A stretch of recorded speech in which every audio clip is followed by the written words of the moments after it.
When you ask a basic normie who their favorite Transformer is, you'll generally get two of the same responses. Optimus Prime or Bumblebee. So whenever I hear about Hasbro releasing yet another one, I'm never really surprised. There is Classics Bumblebee, who's a fun, charming, and bulbous little sports car that all the wannabe edgelords bitched about having that stupid Ski-Doo jetpack that I unironically love for some reason. There's Cyberverse B, who's actually a slam dunk of his show model, but he's just another default Bumblebee in a line of conglomerated Bumblebitch sandwiches. There's Studio Series 49 Bumblebee, and you all know how I feel about that little shit. Oops! I dropped it in the toilet! But I have never been blown away as much as when they finally blasted out an officially licensed VW Beetle mainline Bumblebee that was true to the original source material and the right shade of yellow. Too bad the secondary market prices want to skull-fuck my finances into oblivion to get him! So then comes Buzzworthy Bumblebee line to shit down our throats as we roll our eyes for the 18th time from the existential hellscape of 2-minute Bumblebees! But then suddenly, what the fuck?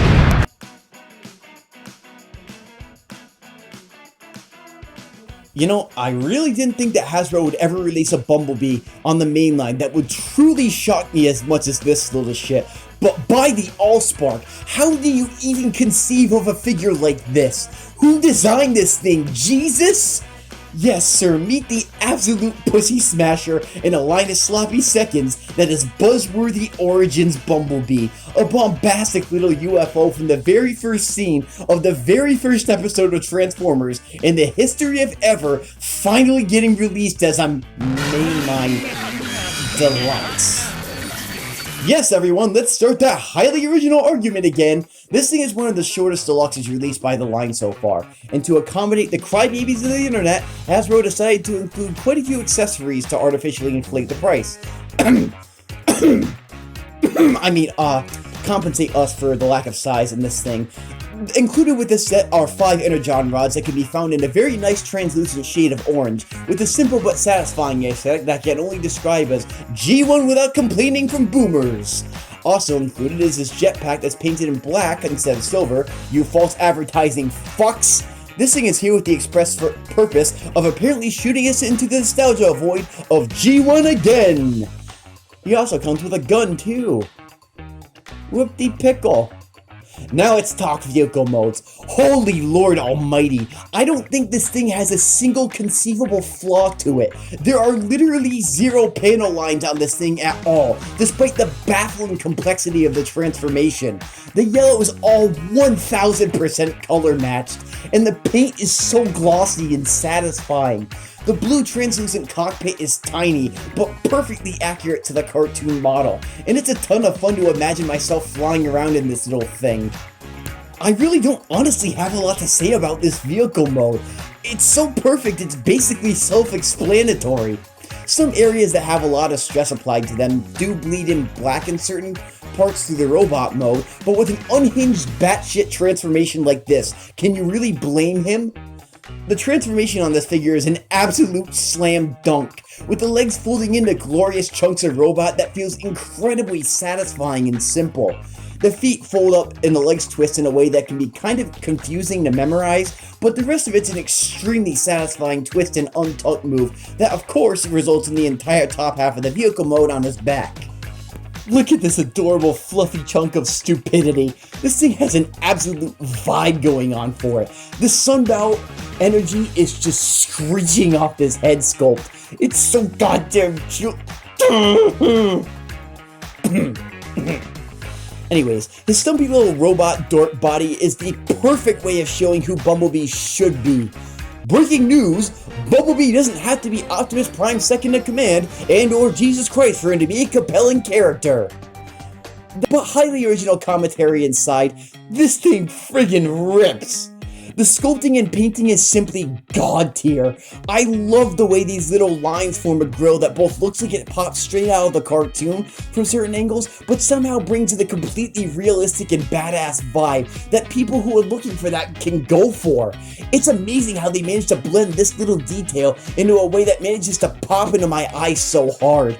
The little VW Feetles on the bottom are a really nice detail too. Honestly, I can't think of anything wrong with this. And now, for figures that have experienced the existential horror of clear plastic syndrome. Audio Jungle. Fuck!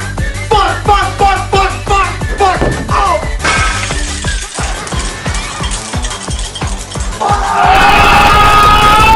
Can we please, for the love of God, just do away with clear plastic already? It's becoming as bad as gold plastic.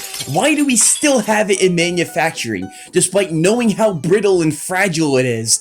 My copy of this figure, after 5 weeks of searching in the wild, had one of the tabs on the backpack snap off like it was nothing. The backpack feels durable, but it will not hold up. The transformation either requires more clearance to allow enough room for the joints to move in on themselves, or plastic that isn't shit. Even for aesthetic reasons, what does clear plastic even show? The internals of a vehicle mode that no one pilots because it's Cybertronian? Clear plastic should only be used on accessories, when it's accurate to the show or character. You should never put them in a part that has to undergo constant stress. How do the designers not get this? Half of my quality control issues with Transformers right now are due to clear plastic. It's like having a goddamn G1 Thunderclash. It's amazing to have, but stop making it out of shitty materials.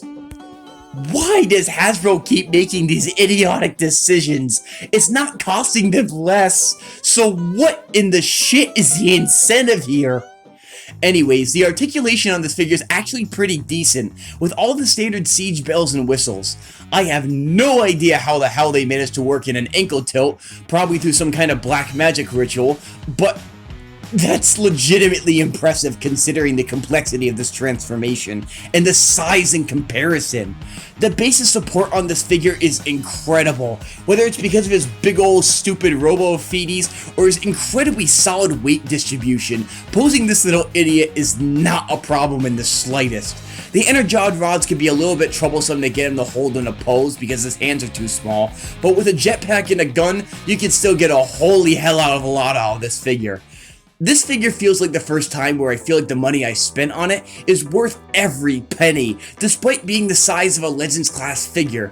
No parts forming, no cheating, a dynamite transformation, and stellar posability are why this figure, despite its very small stature and accessories that totally aren't meant to inflate the price, is a definite recommend from me. Oh, did I mention he's a Target exclusive? Get fucked!